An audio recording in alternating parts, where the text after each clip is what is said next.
This is an R Media podcast. It was this old, what was a balcony that they then had closed up. So it had set down, had terracotta floors, popcorn walls, popcorn ceiling. Divine. Fantastically ugly. Like I was like, yay, it's so ugly. How would you describe popcorn walls and popcorn ceiling to anyone who doesn't know? Because I have a clear visual. Is there any other way to describe it? So having a kind of warm tone in there really makes them feel bougie and cute. So that's I think why we've ended up pink. Like we have little playing cards on our coffee table because I want to encourage people to play games, and we play them overseas, and that's a fun thing that's going to engage people. A lot of people have beautiful things mixed in with just a lot of stuff. That's a very polite way to put it.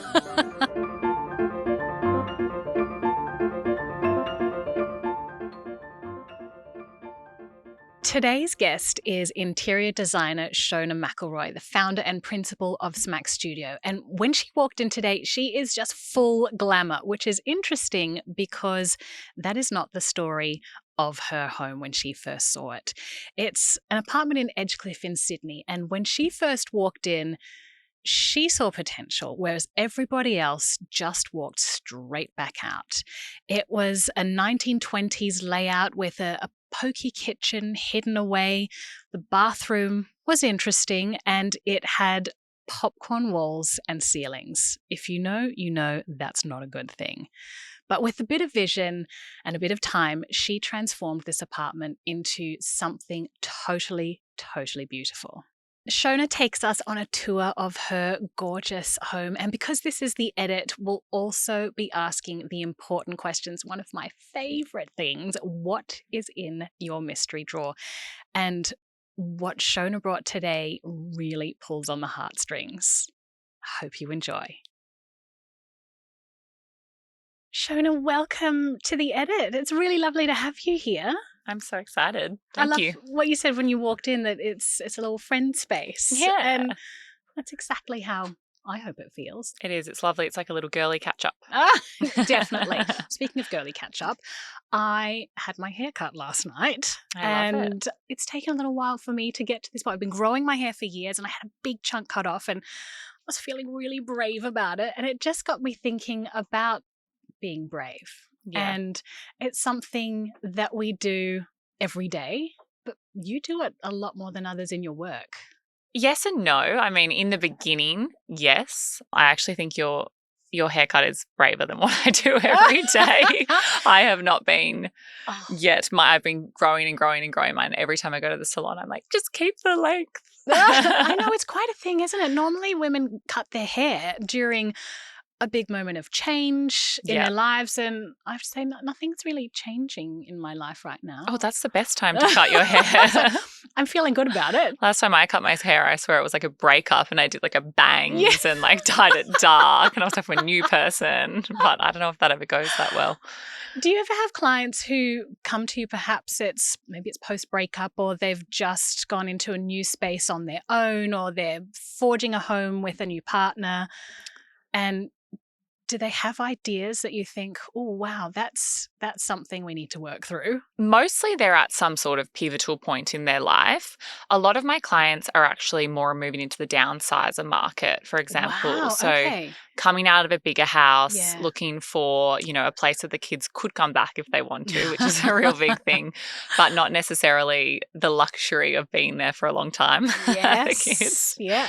Our younger clients will usually be like upsizing. So they'll have had their first one or two children, and then they'll start to look for their kind of family home, their forever home. Okay. So they're often at different life stages. With the downsizers, how do you work with them in terms of editing down their belongings? How do you help someone through that? You almost have to be a therapist. A little bit. You kind of have to softly chat through why certain things might not work in the new space, the scale of things. You might tap into, it's new and it's fresh and we want to kind of revitalize, and maybe you purchased that 20 years ago and it was great for then, but it might not be so great for the new space. There is a little bit of massaging there. And then there's obviously just fitting the physical stuff. Yeah. And sometimes I'll actually say on the other end, get someone more professional to come in and help you edit those little items and organize. And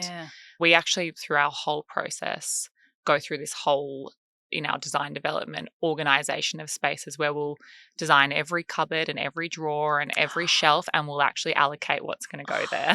I love that. I did that with my own home, down to shelf heights for where I can put the cans in my kitchen pantry. That's right. Or drawer heights to fit the different height pots. Yeah. It's so important. I find it like so necessary, and also a great way to know if you're designing something that's totally bespoke, that it's going to work for your life and you can utilize every tiny square inch. Yeah. And it doesn't cost any more to have drawers or shelves put at different heights. That's exactly right. You're paying for the same kitchen. Yeah. So you may as well get it to fit your stuff. Yeah, absolutely. It's a really important part of our process. I'm going through sort of the pre-phase with my parents at the moment in terms of their thinking about downsizing. Yeah. Like, I have to say my mum's really into it. She says, oh, sweetheart, I've been looking around the house thinking, right, well, I'll get rid of that, that, and that, but I'll bring that with me. And she just loves interior design. So she's so excited to start anew. Women are better at that. I think so too. Men are hoarders.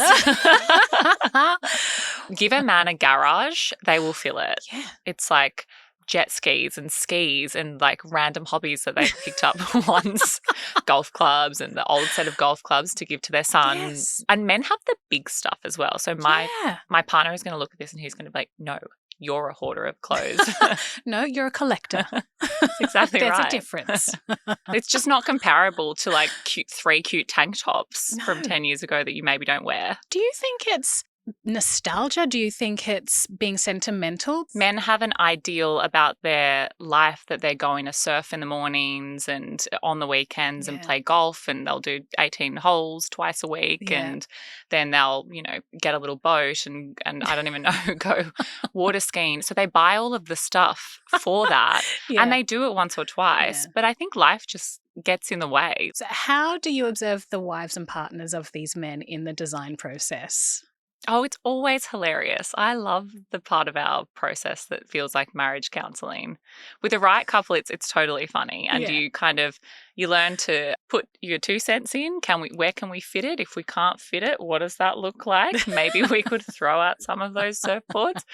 With the right family and the right clients, which is honestly all of my clients. They're so fun.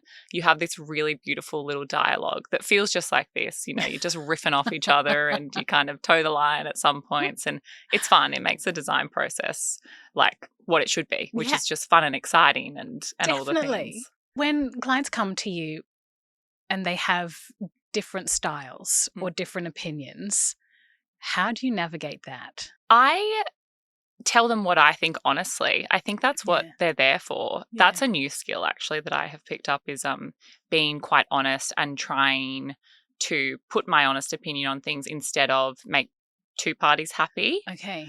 Which I used to do a lot. My first few projects, I definitely towed those lines and said yes to a lot of differing things that maybe didn't come together so well. And I think I could have known that, but I think I wasn't strong enough to say that. And when it came together and the project was finished, the clients, a couple of them over time had been like, oh, we should have just listened to you in the beginning, or we shouldn't have tried to do that. And I think that gave me the confidence to be like, okay, my ideas at the beginning are strong. Yeah. It's quite scary to embrace that confidence sometimes, to really trust your instinct and to go with it. Yeah. Well, you sign off on it. You put your name to it. Whereas if a client's kind of like, I want a pink wall or I want a pink room, you're like, cool, they want a pink room. We can make that work. Yeah. Whereas if you're like, I really think your room should be green, and you really need to trust me on it. Yeah. If they don't like it, it was my idea.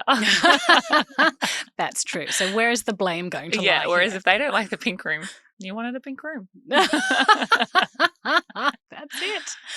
What about your own home? Do you experiment with bold choices in your own space? Actually, my own space is a little more subdued than some of my clients' spaces. I think There's a kind of a twofold to that. It's much smaller. Mhm. So I had to be limited in what I was going to do. Otherwise, I was going to have a mishmash. I was going to have a Pinterest house where there's so many great ideas out there in the world. And Yeah. Oh, I love that. The Pinterest house. the Pinterest house, it's not a good thing. A Pinterest house is a really bad thing. That's so funny. So I was actually much more subdued in my space. The second fold thing is that my living room is like 2 windows, huge windows, due north and west. So Okay. I couldn't great really light. fantastic light, beautiful to be in, Yeah. but everything fades. So I had to have everything really neutral and a white sofa and a light rug, because even the coffee table books, and I've been in there for, I don't even know, maybe a year, and I try and close the blinds as much as possible, but they're totally faded. If you were to lift one up and flip it over, it's completely faded. That's so funny. I was thinking about that last night. I was awake for a couple of hours from like 2 a.m., just randomly thinking about getting a couple of skylights in my living room. Yeah. As you do at 2 in the morning. Fair enough. I was thinking about what I was going to bring today. Which we will get to. Yeah. But I was thinking about, no, I can't do that because I think it'll fade the floorboards. Yeah. And then my You're mind right. goes to, well, could you have automated blinds put in? And then will it be too hot in summer? And you just spiral into this thought Yeah. process.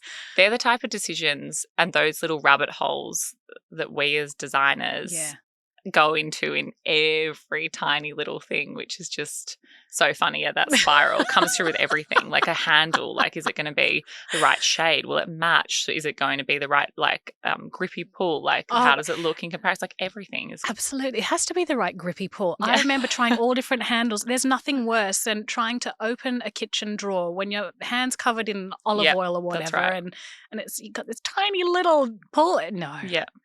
Why don't you take us on an audio tour of your home? Because we love a home tour at Home Beautiful. Yeah. And when did you move in? How did you find this place?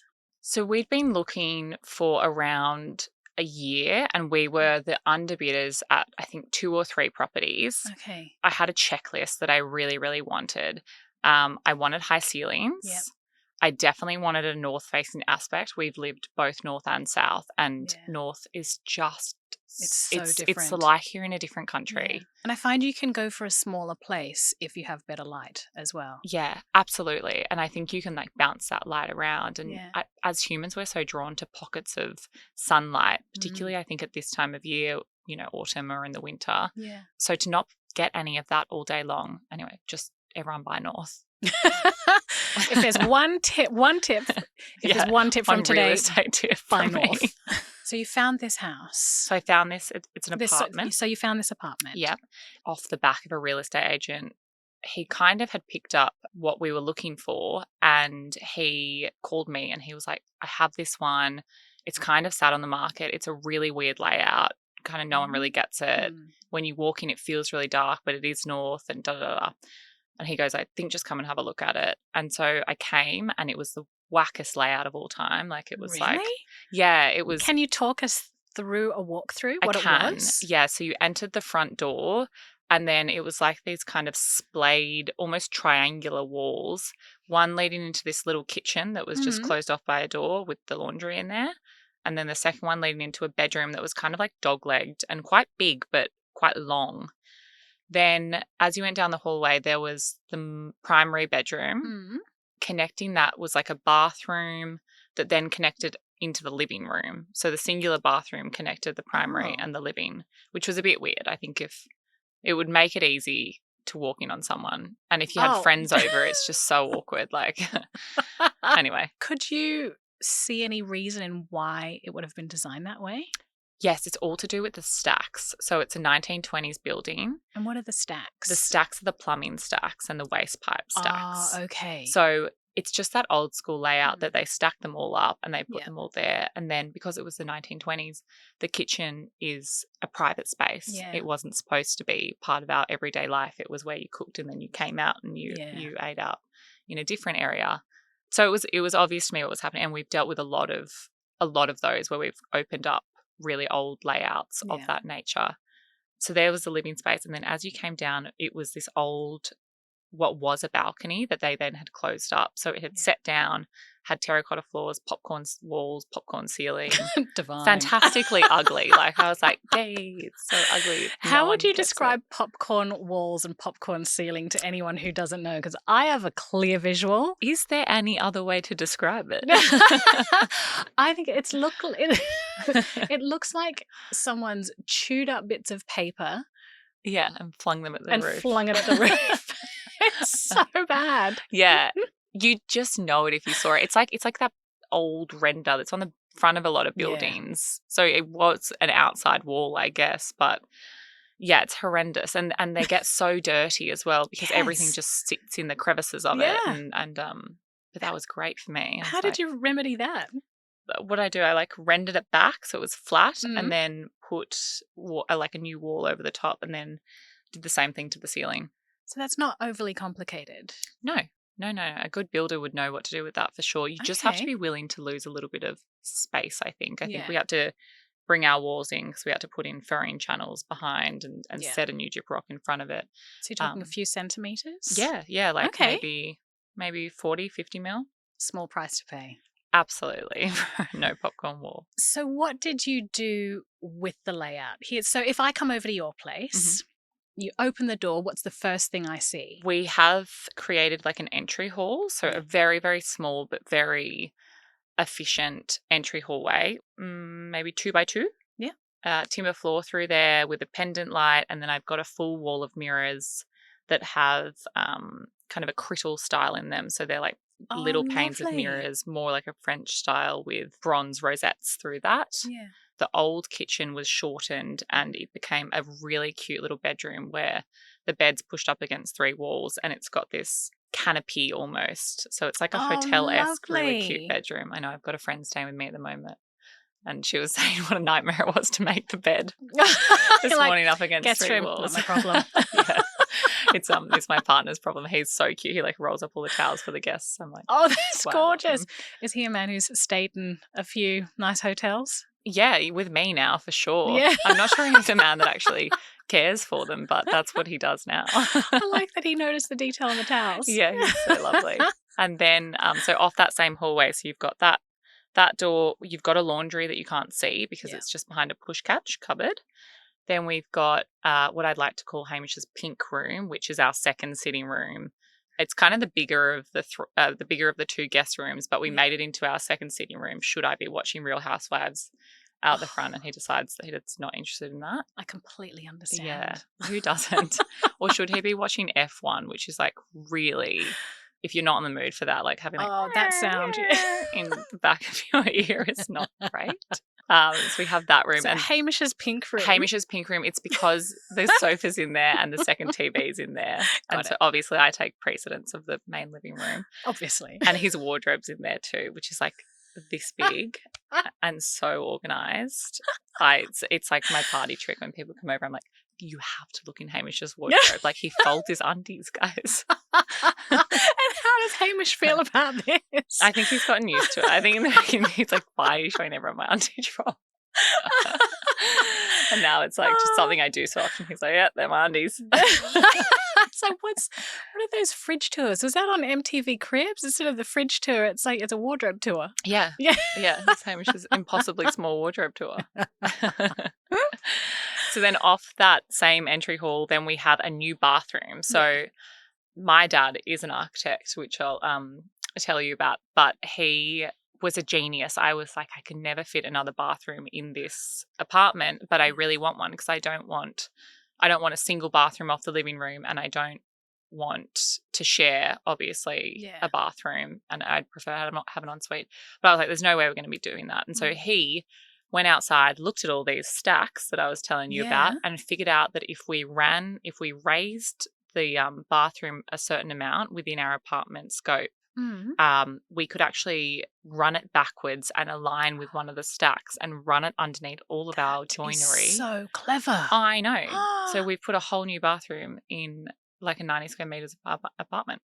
So tell me a bit more about your home. What does it sound like? It sounds like often jazz. So we Uh-huh. really good hack. We went down to Osborne House Yeah. in Bundanoon.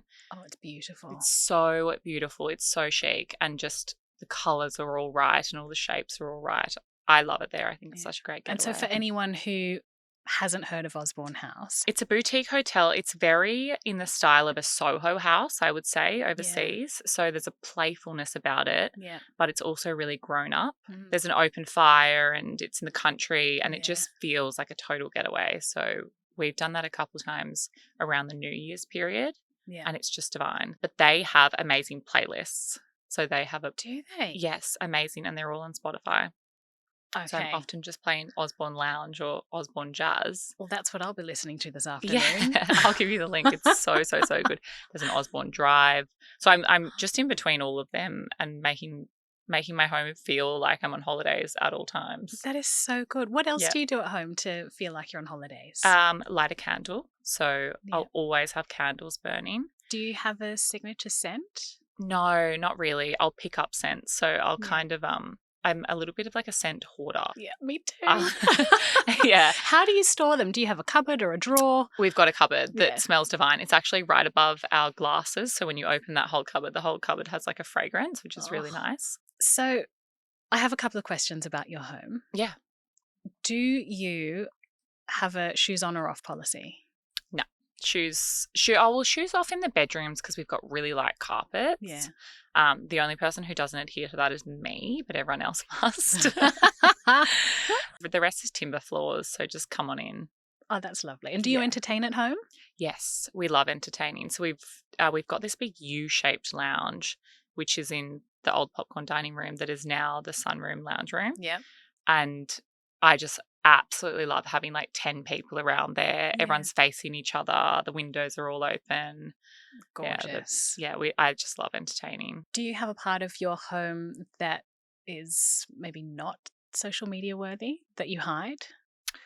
Like a room or a drawer or a corner? The inside of my closet is not looking so good now. But particularly today where I like shoved everything in there. And if you opened it, it would be scary. But not really. When we moved in, we got a company to move us in, like I was saying to you before, that organised everything. And I was really, really ruthless with all of the stuff we threw out. So we're pretty good at the moment, but we don't have kids. So I will say that. It's just the two of us. Yep. So it's easier to keep tidy and there's not much that's unsightly at the moment. But I imagine if you had toys and this and that. Oh, baskets are your friend. Yeah. No, I know that from other clients. I just love what Shona was saying about how we all have beautiful things, but so often they're disguised by all the stuff. Her tips on how to sort through it and really make your pieces shine, absolute gold. What she was saying about virtual reality in interior design through to how to style a coffee table, starting with a favorite book. I think she shows that style is for everyone. Doesn't matter what your home is, how much money you have, and what design styles you love. Coming up, Shona talks about being brave and having the confidence to really back your decisions. And then she shares her best tips for making those gorgeous travel mementos into design moments once you get back home. Back in a bit. So talking about organising and keeping your things or being ruthless and getting rid of your things, we do a little thing called the mystery drawer. And I know you've brought something in today to share with us. What is the item from your mystery drawer, mystery room? What have you brought in to share? I have brought in a set square, and which feels obvious, but I'll tell you why. Yeah. And with that, an Artline pen. 0.2 fine tip. This is brilliant. And so for anybody not in the biz, what is a set square? It helps you draw a straight line on a piece of paper. Yeah. So it's a square. You can get ones that have like other rulers that pop in and out. But yeah, it pretty much helps you draw a straight line on a piece of paper. Well, let's have a look. All right. These are my mystery items. This is so good. So these are just your pick up at a newsagent or Office Works. That's right. Is this something that you use every day? No, so this is not something that I use much at all, but this is something that I grew up with. So my dad uses it every single day, Oh, still hand draws. really? And every night when I was going to bed, I actually tried to find he uses a razor as well Yeah. to like rub out his lines on the tracing Really? paper. Yeah. I just remember going watching TV as a kid, and he would be at the dining table with a big set square. He's got a big Oh, one, and it's got these lines that come across like this, and then he'd be drawing, and then he'd this little like scrape of this razor, yeah. and just that was our whole childhood growing up with him watching TV while we were there drawing until like 11 p.m. I love that nostalgia can come Yeah. from absolutely anywhere. Yeah. Were you inspired by your dad to get into interior design? Yeah, so I actually did architecture at uni. Okay. That was the path I thought I was going to take. Mm. I thought it was more prestigious than interior design. That was kind of what we were fed in school. Yeah. Not that I think I thought that so much as a person. I think I thought that maybe the career could be bigger or something. Mm. When I delved into interior design, it was no accident. I kind of found really quickly that I loved those internal spaces and loved thinking through them. Mm. But yeah, that's why I'm here. I think is mum and dad. They mum's an interior designer as well, and they would work together. And Do you ever work with them? dad does much bigger things. Yeah. So he does, I don't even know, master planning, and we're actually trying to find a balance at the moment. But I think he watched me for a little while before putting me in front of any clients. Oh, really? Yep. I don't think he was willing to put his name to me until he was pretty sure it was going to be good. Fair enough. Totally enough. fair enough. So I love that here we have a pen and a ruler, Mhm. but I know that you use virtual reality in your own design work. That's right. What does that look like? We go through quite a process to get to our virtual reality, but I start actually on Procreate, which is kind of the iPad version of pen and paper. Okay. So I'll sketch things out. As we move through the process, we start to put these things in 3D. Mhm. We build like little models of the home and everything inside of it. And then our kind of tech guru was like, you can put this in goggles and you can actually get in there and look at everything to scale and walk through these spaces. And so obviously immediately online purchasing the goggles. That's incredible. I know. So we've been testing that out. The first time I got in them, I was like, oh my God, it's like I'm in the project and I could almost critique my own work from inside of there. Wow. Yeah. Because you get a stronger sense of being in it. Totally. And the clients that we have tested on have been blown away. Yeah. They often are like, can you bring it to site? Can the builder come in and try it? Like, can I send my friend? And I'm like, yeah, bring them all in. This is a technology that enables you to feel what a space is like before it's built. Yeah, the scale of the space and Yeah. how does it feel to walk around that kitchen, and how does it feel to Mhm. look up and see this big pendant light, and the overall look of the space, I would Yeah. say. What about the other elements that I like to call on our photo shoots proof of life? The trinkets or the travel mementos. Yep. How do you bring those into your clients' homes and it's still personal for them? I mean, often there's so much stuff that they have that we can really easily sift through it with them and decide, That's lovely. yeah, I want to look at what they have first Yeah. and what's going to work for them.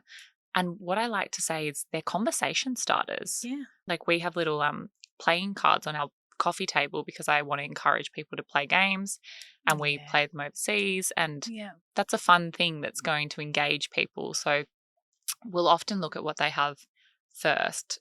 I think the problem is that a lot of people have beautiful things mixed in with just a lot of stuff. That's a very polite way to put it.